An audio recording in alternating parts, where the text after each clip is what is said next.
La meua llengua i jo en defensa pròpia. Tomàs Llopis. Sense la lectura, jo no seria ara el Tomàs Llopis que potser coneixeu. Jo seria un comerciant fracassat, un llaurador sense faena o un senzill passejant a la meua edat sense haver trobat sentit a la vida que he viscut. En altres llocs ho he explicat més detalladament.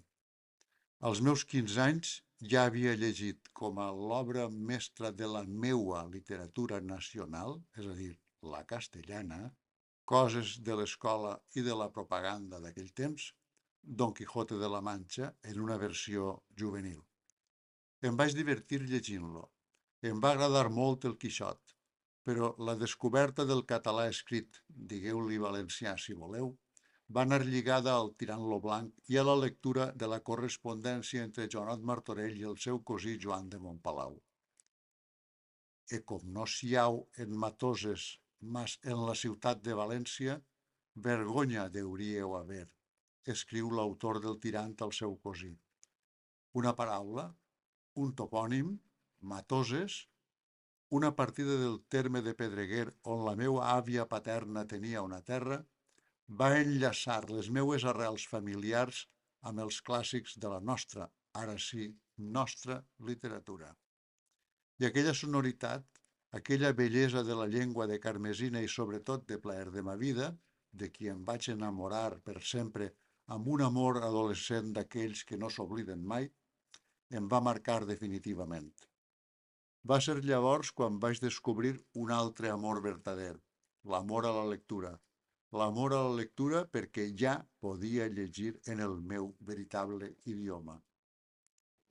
És un idioma sovint maltractat, oblidat, odiat, silenciat, però contra tot això m'he alçat, enorgullit i digne amb el meu poble i m'he mostrat com soc, vivint com parle, no alienat pensant i parlant en una llengua, la meua, i canviant, agenollat i submís a una altra quan algú, algun poder sobretot, s'esforçava per denigrar-la i ocultar-la.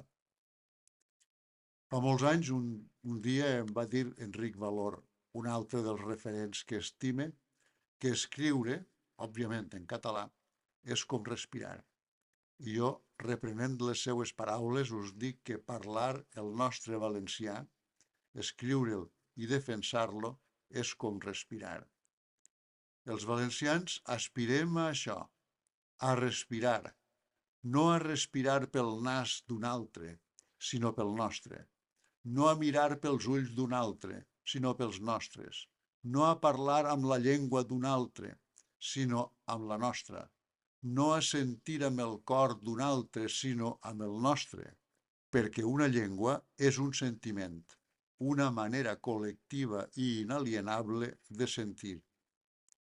Des de amor és amor lo que tinc, e no és roba que em puga despullar, del tirant lo blanc, passant per veles events han mos desig complir d'ausiàs marc, fins a arribar a assumiràs la veu d'un poble i serà la veu del teu poble d'Estellers, i a t'estime, t'estimo, t'estim de la gossa sorda, hem recorregut un camí molt llarg, però més llarg que és el camí que ens queda.